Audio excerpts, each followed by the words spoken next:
या अय्युहल्लज़ीना आमनुत्तक़ुल्लाह वक़ूलू क़ौलन सदीदा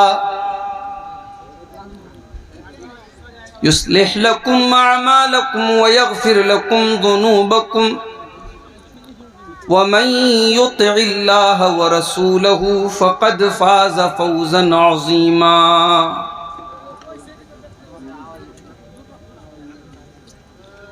अम्मा बादु फ़इन्न खैरल हदीस किताबुल्लाह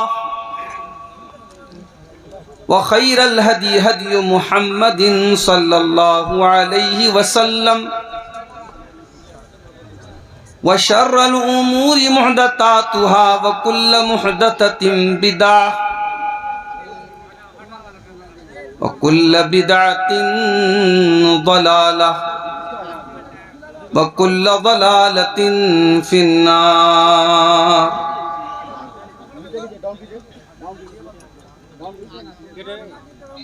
अऊज़ु बिल्लाहि मिनश शैतानिर रजीम।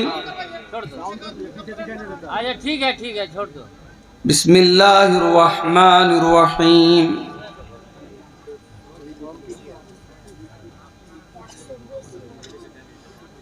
वला ताकुलू अमवालकुम बैनकुम बिल बातिल वतुदलू बिहा इलल हुक्कामि लिताकुलू फरीक़म मिन अमवालिन नास बिल इस्मि व अंतुम तालमून। वक़ाल तआला फ़ी मक़ामिन आख़र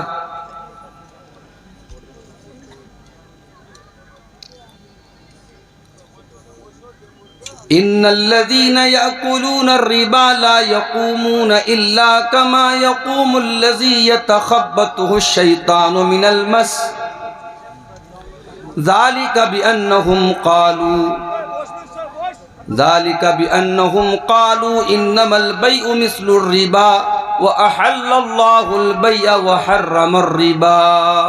मेरे भाइयों, हम और आप इंसान हैं और इंसान को अल्लाह ताला ने नेचुरली फितरी तौर पर कुछ चीज़ों की मोहब्बत उसके दिल में डाली है। इंसान फरिश्ता नहीं हो सकता। कुछ चीज़ें ऐसी हैं जिससे मोहब्बत इंसान करता ही करता है।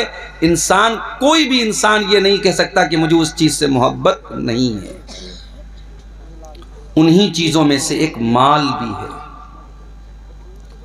माल से इंसान बहुत मोहब्बत करता है। भाई आप गौर कीजिए, एक मेहनत मजदूरी करने वाला इंसान सुबह से लेकर शाम तक मेहनत करता है और बड़ी मुश्किल से अपने बाल बच्चों का पेट भरने के लिए चंद पैसे वो हासिल करता है।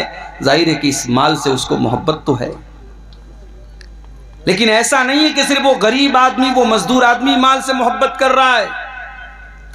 जो 500 रुपया रोज कमा रहा है वो भी माल से मोहब्बत कर रहा है। जो 5 लाख रुपया रोज कमा रहा है उसको भी माल से मोहब्बत है। और ये बात हमारा रब कुरान में भी कहता है। भाई अल्लाह तबारक व तआला तो हमारा क्रिएटर है, हमें पैदा करने वाला, हमारी सृष्टि करने वाला हमारा विधाता है, हमारा निर्माता है, हमें पैदा करने वाला है अल्लाह ताला। उससे ज्यादा हमें कौन जानेगा। अल्लाह कुरान में कहता है वतुहिब्बूनल माल हुब्बन जम्मा। मेरे बंदो, तुम माल से बहुत ज्यादा मोहब्बत करते हो। कुरान के 30वें पारे में एक सूरत है, सूरतुल आदियात। हमें से बहुत सारे लोगों को याद भी होगी। उस सूरत करीमा में अल्लाह ताला घोड़े की कसम खाता है, वल आदियाति ज़बहा फलमूरियाति क़दहा फलमुगीराति सुबहा फ़अतरन बिही नक़आ फ़वसतन बिही जमा। अल्लाह ताला घोड़े की कसम खाता है और घोड़े की 5 विशेषताएं बताता है, 5 खूबियां बताता है घोड़ों की।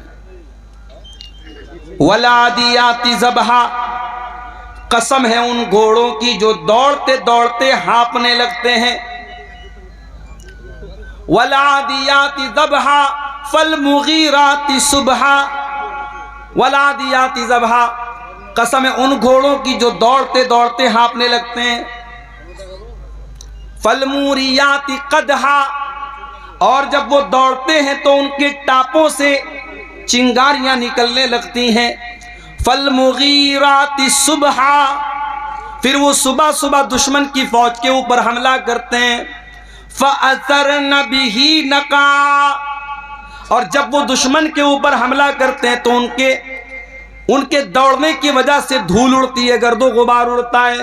फवसतन बिही जमा, और वो दुश्मन की सप में बीचों बीच जाकर के हमला करते हैं। अल्लाह ताला घोड़े की कसम खा रहा है। और आप जानते हैं कि घोड़ा जो है बड़ा वफादार जानवर होता है। घोड़े के बारे में मशहूर है कि घोड़ा मर जाएगा मगर अपने मालिक को अपनी पीठ से उतारेगा नहीं, बेवफाई नहीं करता है घोड़ा, आखिर दम तक मर जाएगा, जान दे देगा, अपने मालिक को अपनी पीठ से गिराएगा नहीं। अल्लाह तबारक व तआला घोड़े की कसम खा करके कहता है, इन्नल इंसान लिरब्बिही लकनूद। क्या भाई माइक वाले क्या चाह रहे हो भाई?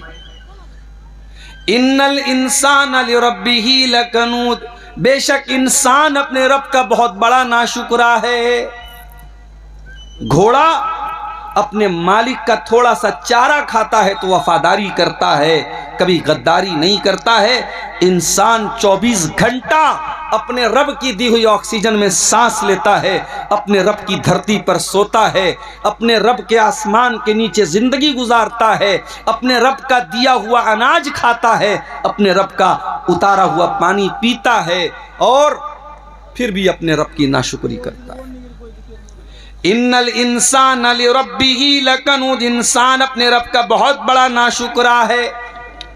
व इन्नहु लिहुब्बिल खैरि लशदीद, और ये इंसान माल से बहुत ज़्यादा मोहब्बत करता है, माल से प्रेम करता है, माल की बहुत ज़्यादा इसके दिल में मोहब्बत है, कुरान कह रहा है। और जब इंसान कह दिया अल्लाह ने तो इसमें आलिम भी आ गया, जाहिल भी आ गया, बुरा भी आ गया, नेक भी आ गया, सब आ गए। हर इंसान के दिल में माल से मोहब्बत है। और आगे बढ़िए, कुरान का तीसरा पारा उठाइए, सूरह आल इमरान की आयत नंबर 14 में अल्लाह फरमाता है, ज़ुय्यिना लिन्नासि हुब्बुश शहवाति मिनन निसाइ वल बनीन वल क़नातीरिल मुक़न्तरति मिनज़ ज़हबि वल फ़िद्दा वल ख़ैलिल मुसव्वमति वल अनआमि वल हर्स। अल्लाह कह रहा है इंसान के दिल में 6 चीज़ों की मोहब्बत हमने डाल दी है।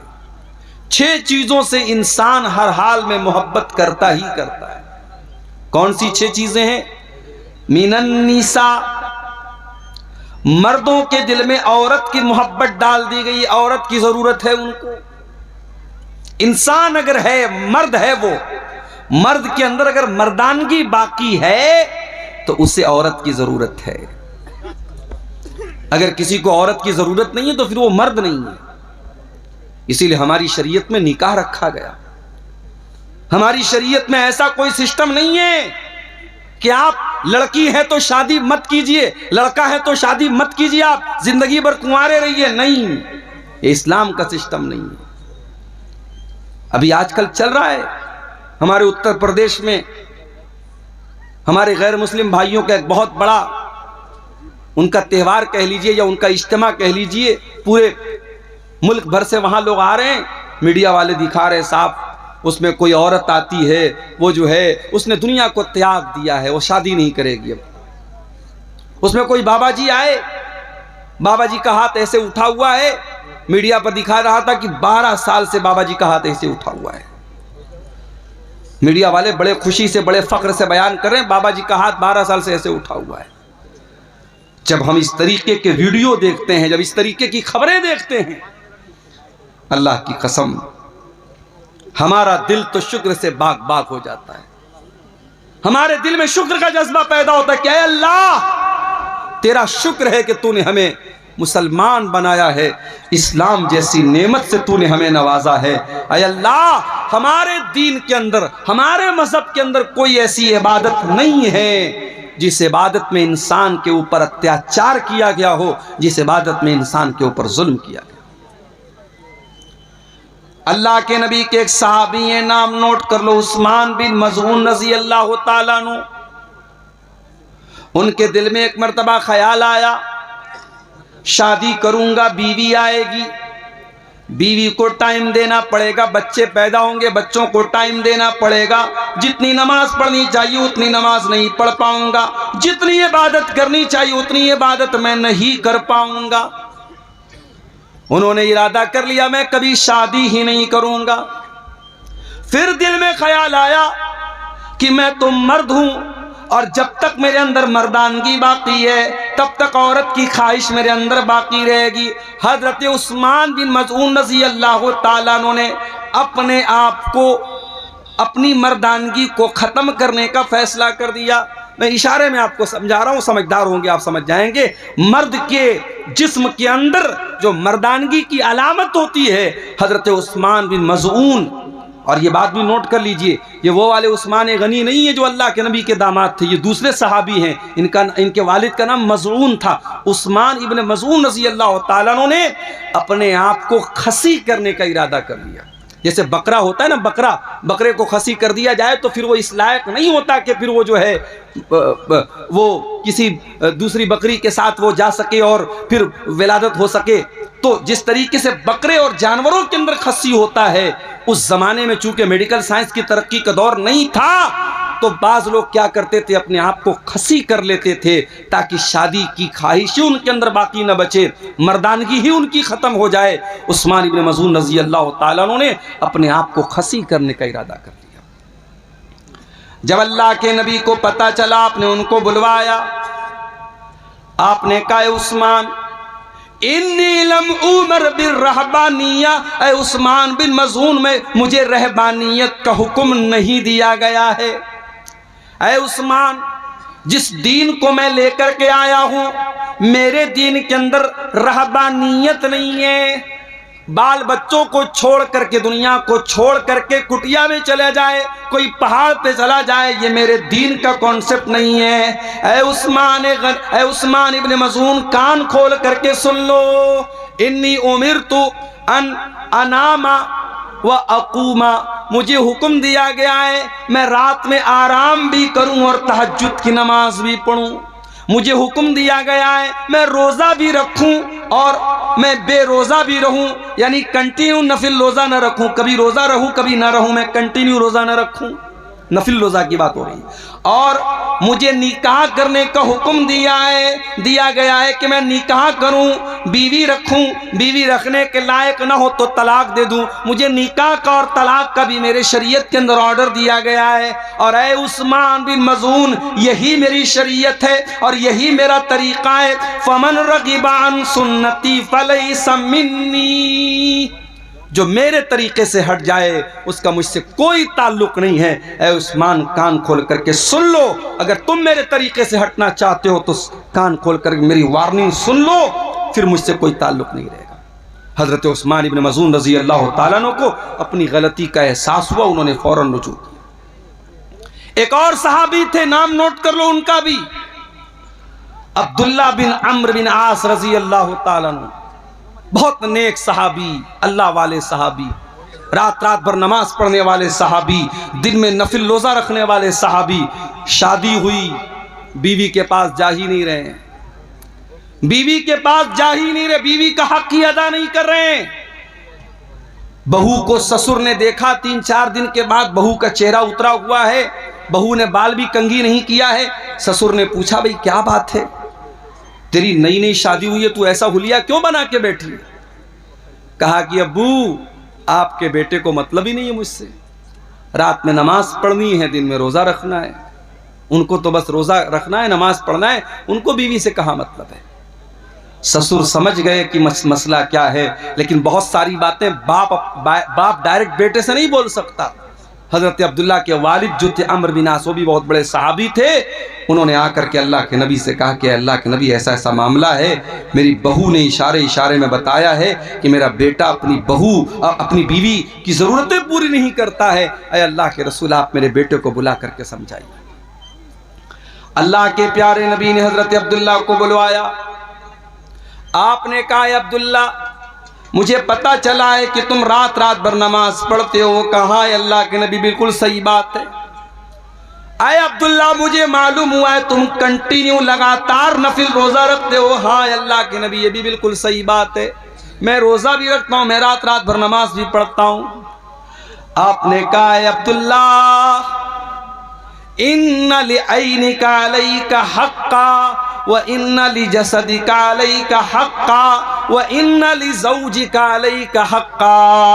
आए अब्दुल्ला, तेरी आंखों का भी तेरे ऊपर हक है, तेरे शरीर का भी तेरे ऊपर हक है, तेरी बीवी का भी तेरे ऊपर हक है, तेरे मेहमान का भी तेरे ऊपर हक है, और तेरे रब का भी तेरे ऊपर हक है। आए अब्दुल्ला, सबका हक अदा करो, रात में नमाज भी पढ़ो और आराम भी करो, बीवी का हक भी अदा करो, दिन में कभी रोजा रखो कभी मत रखो, कंटिन्यू लगातार नफिल रोजा न रखो। आए अब्दुल्ला, ये मेरा तरीका, इसको फॉलो करो। इस्लाम इतना प्यारा दीन है मेरे प्यारे साथी।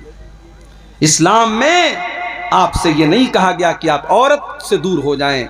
अल्लाह कह रहा है, ज़ुय्यिना लिन्नासि हुब्बुश शहवात, लोगों के दिल में औरत की मोहब्बत डाली गई है, औरत की जरूरत पड़ेगी तुम्हें, और इसीलिए इस्लाम ने तुमको निकाह का हुक्म दिया है। और मैं एक बात महसूस करता हूं अपने समाज में, मैं तो बनारस में रहता हूं, आपके यहाँ का माहौल उतना मैं बहुत ज़्यादा नहीं जानता। मैं अपने यहाँ में देखता हूं कि लड़कियों की शादी जो होती है 18 साल में, 19 साल में, 20 साल में आम तौर से हो जाती है लड़कियों की शादी, लेकिन लड़कों की शादी 25 साल के पहले लोग नहीं करते आम तौर से। जबकि लड़का शादी के काबिल 20 साल में हो चुका है, अब 25 साल और 30 साल का होने के बाद आप उसकी शादी कर रहे हैं। मेरे प्यारे साथियों, इंसान को भूख आज लगी हो और खाना आप उसको 10 दिन के बाद खिलाएंगे तो बेचारा भूखा मर जाएगा। हम लोग आ रहे थे, हमारे ड्राइवर साहब भी साथ में आ रहे थे। मैं बनारस से दोपहर में कुछ खास मैंने खाया भी नहीं था, भूख लगी थी, और फिर ये भी मसला था, पहुंचना भी था आपके यहाँ, जल्दी भी थी, तो मैंने रास्ते में ऑनलाइन एक जगह होटल वाले को ऑर्डर दिया बेगूसराय में। वहाँ खाने की चीज़ जब पेट में कुछ गई तब जा कर के इंसान को सुकून मिलता है। ये हमारी फितरत और आदत है मेरे प्यारे साथी। एक लड़का 20 साल की उम्र में जवान हो रहा है और बाप उसकी शादी 30 साल की 32 साल की उम्र में कर रहा है। और वजह क्या है? वजह भी कोई ख़ास नहीं है, वजह भी कोई ख़ास नहीं है। बिला वजह की पाबंदियां लगा करके, अच्छे रिश्तों को ठुकरा करके शादी में ताख़ीर की जा रही है। कान खोल करके सुन लो मेरे प्यारे साथियों, अपने समाज को अगर पाक करना है, ज़िनाकारी से दूर करना है, गंदगी से दूर करना है, अपने लड़के लड़कियों की सही टाइम पर शादी करो, सही टाइम पर शादी करो। उनको ज़रूरत है निकाह की। ये दौर सहाबा का दौर नहीं है, मैं बार बार कहता हूं, ये फितरों का दौर है। हर हाथ में मोबाइल है, हर मोबाइल पर 5G इंटरनेट चल रहा है, गंदगी का पूरा सैलाब आपकी नौजवान नस्ल के पास मौजूद है। आप किस दुनिया में जिंदगी गुजार रहे हैं? अपने लड़के और लड़कियों की शादी को आसान करो मेरे साथ। और शादी की बात आई है तो कान खोल करके एक बात और सुन लीजिए। आपके इसी इलाके के कुछ लोगों ने मुझे बताया, मौलाना जरा इस पर भी आप बोलिएगा, हमारे यहाँ शादियों में डीजे बजता है, मुसलमान की शादी में डीजे बज रहा है, नाच गाना हो रहा है। ये शर्म की बात है मेरे प्यारे साथियों, और ये उस पब्लिक और उस आवाम के लिए भी शर्म की बात है। और जिस निकाह में डीजे बज रहा है, उस निकाह में निकाह पढ़ाने वाले मौलवी के लिए भी शर्म की बात है। हमारे बनारस में भी एक दौर था जब शादियों में बैंड बाजा बजता था, लेकिन उलमा ने मिल करके आपस में तय किया कि जहां शादी में बैंड बाजा बजेगा हम निकाह नहीं पढ़ाएंगे, हम शामिल नहीं होंगे। सारे उलमा जब मुत्तहिद हो गए, कौम की इतनी हिम्मत नहीं थी सारे उलमा से पंगा ले सके। आखिर हालात बदले और आज बनारस में आप चले जाइए, ठीक है और बुराइयां आपको मिलेंगी, मगर शादी के पर कहीं भी आपको मुसलमान की शादी में कहीं बैंड बाजा और डीजे वगैरह नहीं मिलेगा। अजीब व गरीब बात है मेरे भाई, मुसलमान की शादी में बैंड बाजा बज रहा है, डीजे बज रहा है। मुसलमान की शादी में हल्दी की रस्म हो रही है, मुसलमान की शादी में तिलक की रस्म हो रही है, मुसलमान की शादी में मंगनी की रस्म पे दावतें हो रही हैं। अल्लाह के वास्ते मेरे प्यारे साथियों, उम्मत बहुत परेशान है, उम्मत बहुत परेशान है। उम्मत के कितने बच्चे भूख से मर रहे हैं, उम्मत की कितनी बेटियां गुर्बत की वजह से उनकी शादियां नहीं हो रही हैं, उम्मत के कितने टैलेंटेड बच्चे पैसा न होने की वजह से अपनी तालीम छोड़ रहे हैं। अगर आपके पास पैसा बहुत ज़्यादा है, पैसा खर्च करने के बहुत रास्ते हैं, निकाह को आसान करो मेरे प्यारे साथियों। मैं हैदराबाद भी तकरीर करने गया था, वहाँ पर भी मैंने कहा हैदराबाद में शादी होती है, एक एक शादी में 20-20 तरीके का खाना बनता, मैंने वहाँ पर भी कहा एक तरीके का खाना बनाओ मेरे भाई, 19 तरह का 20 तरीके का खाना ना बनाओ, एक तरीके का खाना बनाओ, 100 लोगों को खिला दो, ज़रूरी नहीं 1000 लोगों को खिलाया जाए। शादी को आसान करो, सिंपल करो। अल्लाह के प्यारे नबी ने फरमाया इन्ना आज़मन निकाही बरकतन ऐसरुहु मऊनतन, सबसे ज़्यादा बरकत वाला निकाह वो है जिसमें सबसे कम खर्च किया जाए। आपने ये भी फरमाया इज़ा खतब इलैकुम मिम्मन तरदौना दीनहु व खुल्क़हु, जब तुम्हारी लड़की के लिए ऐसा रिश्ता आ जाए, लड़का दीनदार है, लड़का बाखलाक है, फज़व्विजू, तो तुम अपनी लड़की की शादी उससे कर दो। हमारे यहाँ तो नहीं साहब, हम शेरशाबादी हैं तो शेरशाबादी में ही करेंगे, हम अंसारी हैं तो अंसारी में ही करेंगे, हम शेख हैं तो शेख में ही करेंगे। ये बिरादरीवाद कहाँ से आया मेरे भाई?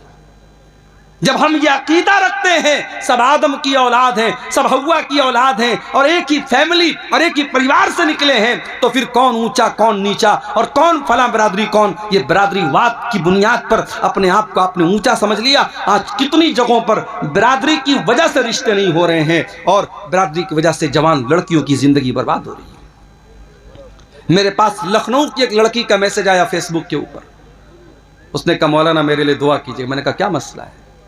उसने कहा मैं कुरैशी बिरादरी से ताल्लुक़ रखती हूँ। कुरैशी बिरादरी आप जानते होंगे, जो गोश्त का काम करते हैं, जिनको हमारे यहाँ कसाई बोलते हैं, वो आमतौर से वो अपना सरनेम कुरैशी लिखते हैं, कुरैशी बिरादरी को होता है।